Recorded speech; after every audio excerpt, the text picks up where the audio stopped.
नमस्कार, मैं हूं Amod Srivastava. Amazing thought, amazing message, amazing information की दिशा में आज एक कदम और आगे।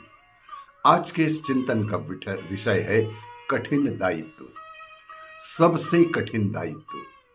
कन्हैया इतनी देर क्यों लगा दी सखा? तब आप जब मैं पराजित हो गई थी, तुमने बुलाया ही नहीं सखी। जैसे ही मुझे पुकारा, मैं सब कुछ छोड़कर दौड़ा चला आया और देखो तो समय रहते आप ही गया ना। तो क्या बिना बुलाए नहीं आ सकते थे माधव? क्या विपत्ति में भी मित्र को बुलावा भेजना चाहिए? तुम तो देवता हो ना। तुम्हें तो पूर्व से ही ज्ञात भी होगा कि आज मेरे साथ क्या होने वाला था। फिर बुलावा क्यों ढूंढने लगे मित्र?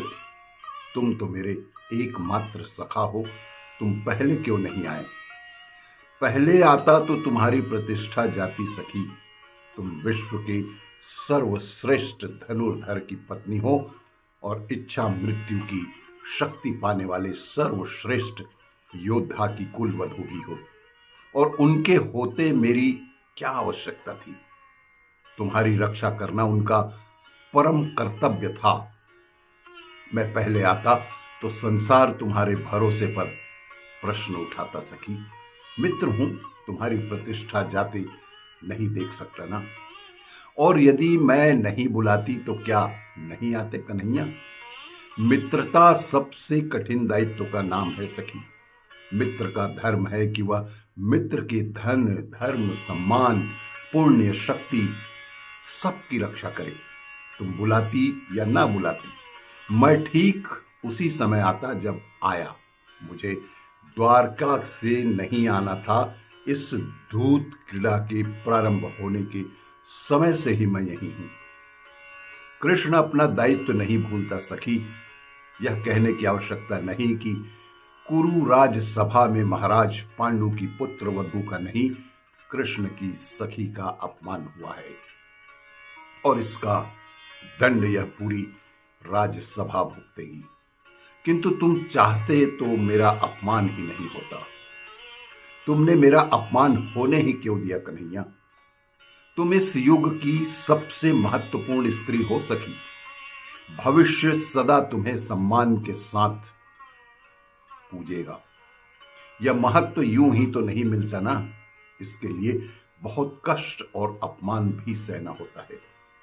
तुम्हारा अपमान न होता तो संसार न भीष्म, कृप और द्रोण जैसे महायोद्धाओं की कायरता न देख पाता, न दुर्योधन, कर्ण, अश्वत्थामा आदि की नीचता देख पाता, और न ही शकुनी और धृतराष्ट्र की मूर्खता देख पाता सखी। इतना ही नहीं, यह घटना नहीं होती तो कदाचित संसार तुम्हारे यशस्वी पतियों की मूर्खता भी नहीं देख पाता।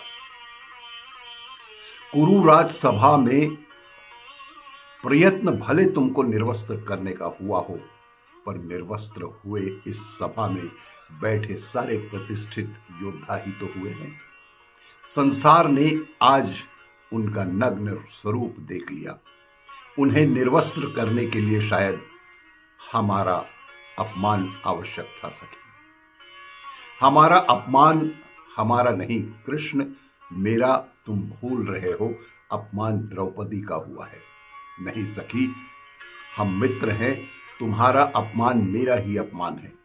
इस क्रूर सभा में जितने अश्रु तुम्हारी आंखों से बहे, उससे कहीं अधिक मैं रोया हूं।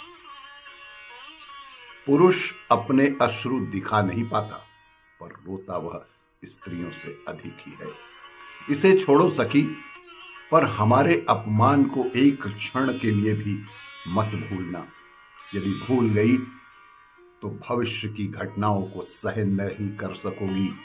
आर्यावर्त का भविष्य इसी घटना से तय हुआ है। यह अपमान तो स्मरण ही रहेगा माधव, पर तुम हमारे साथ हो ना। तुम्हारा मित्र हूं सखी, मृत्यु तक तुम्हारे साथ ही खड़ा रहूंगा। आपको यह मेरा वीडियो अच्छा लगे तो लाइक करें, शेयर करें और सब्सक्राइब अवश्य करें। धन्यवाद।